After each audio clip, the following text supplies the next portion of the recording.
నమస్తే.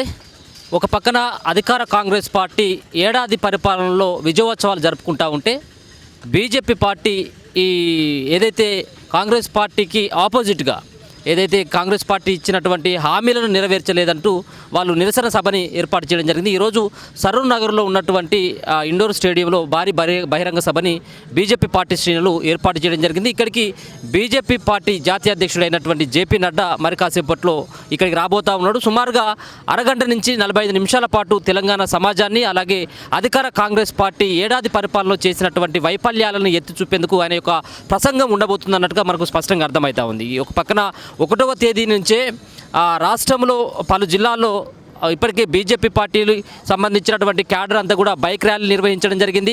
కాంగ్రెస్ పార్టీ ఇచ్చినటువంటి హామీలను ఇప్పటివరకు నెరవేర్చలేదు అని చెప్పేసి వాళ్ళు ఎండగట్టేటువంటి ప్రయత్నం చేయడం జరిగింది. 6 మోసాలు 66 అబద్ధాలు 6 అబద్ధాలు 66 మోసాలు అన్నటువంటి ఒక స్లోగన్ తోటి బీజేపీ పార్టీ మరి ఈరోజు ఒక భారీ బహిరంగ సభకైతే పిలుపునిచ్చినటువంటి సందర్భం కనబడతా ఉంది. ఇప్పుడు మనం ఇండోర్ స్టేడియంలో ఉండడం జరిగింది. ఇక్కడ చాలా ఫ్లెక్సీలు కూడా కనబడతా ఉన్నాయి. పెద్ద ఎత్తున కూడా జన సమీకరణ కోసం బీజేపీ పార్టీ శ్రేణులందరూ కూడా దాదాపుగా 3-4 రోజుల కానించి కూడా జన సమీకరణ కోసం సంసిద్ధమవుతున్నటువంటి పరిస్థితి కనబడతా ఉంది.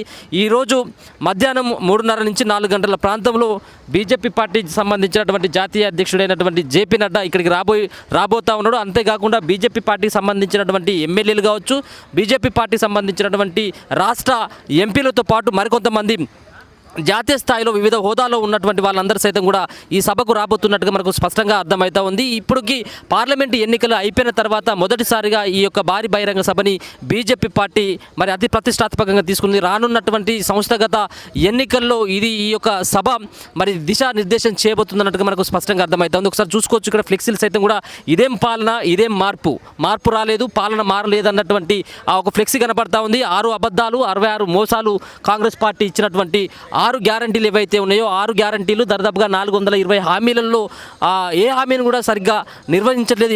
ఏ సంబంధించినటువంటి హామీ అమలులో ప్రభుత్వం నిజంగా కూడా వైఫల్యం చెందిందన్నటువంటి ఒక భావనని ఈ సభ ద్వారా తెలంగాణ రాష్ట్ర ప్రజలకి సూచించబోతా ఉంది. ఇక్కడ బీజేపీ పార్టీ నిర్వహించినటువంటి సభ అనేది మనకు స్పష్టంగా అర్థమవుతుంది.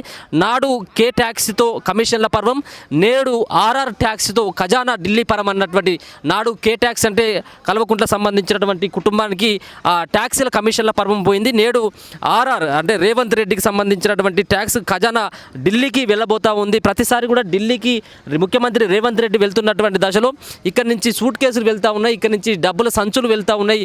అక్కడ ఉన్నటువంటి ఢిల్లీలో ఉన్నటువంటి ఎవరైతే రాహుల్ గాంధీ ఉన్నారో రాహుల్ గాంధీ సోనియా కుటుంబానికి తెలంగాణ రాష్ట్రం నుంచి ఖజానాని తీసుకెళ్లేందుకు డబ్బుల మూటల సంచులని తీసుకెళ్లేందుకు మాత్రమే రేవంత్ రెడ్డి ఇక్కడి నుంచి వెళ్తూ ఉన్నాడని చెప్పేసి ప్రతిసారి కూడా బీజేపీ పార్టీ చెప్తా ఉంది. కాబట్టి ఇటువంటి సంబంధించినటువంటి స్లోగన్ని రైతులకు సంబంధించినటువంటి రైతుకు రాని అటువంటి భరోసా, ఉద్యోగాలకు సంబంధించినటువంటి అంశం కావచ్చు, ధరణితో బీఆర్ఎస్ దగ, హైడ్రాతో కాంగ్రెస్ డోకా అన్నటువంటి ప్రజలను ముంచడంలో ఈ రెండు ఒకటే అని చెప్పేసి బీజేపీ పార్టీకి సంబంధించినటువంటి ఇక్కడ ఫ్లెక్సీలన్నీ కూడా ఒక దర్శనమిస్తున్నటువంటి పరిస్థితి కనబడతా ఉంది. మరి కాసేపట్లో ఈ సభా ప్రాంగణంలోకి బీజేపీ పార్టీకి సంబంధించినటువంటి చాలామంది సీనియర్లు, చాలామంది రాష్ట్ర స్థాయితో పాటు జాతీయ స్థాయిలో ఉన్నటువంటి బీజేపీ పార్టీకి సంబంధించినటువంటి నేతలంతా కూడా ఈ సభకి హాజరు కాబోతున్నట్టుగా తెలుస్తూ ఉంది. ఒక పక్కన బీజేపీ పార్టీ ముఖ్యంగా రానున్నటువంటి స్థానిక సంస్థల ఎన్నికలను దృష్టిలో పెట్టుకుని ఇటువంటి సభ పెట్టబోతున్నారన్నటువంటిది కూడా తెలుస్తూ ఉంది. ఇంకొక పక్కన మొన్న బీజేపీ పార్టీకి సంబంధించిన రాష్ట్ర ఎంపీలు కావచ్చు, ఎమ్మెల్యేలు కావచ్చు ప్రధాని నరేంద్ర మోదీ దగ్గరికి వెళ్ళి కూడా ఇక్కడ తెలంగాణ రాష్ట్రంలో కాంగ్రెస్ పార్టీ వైఫల్యాలను ఎత్తి చూపాల్సినటువంటి అవసరం ఉంటుంది.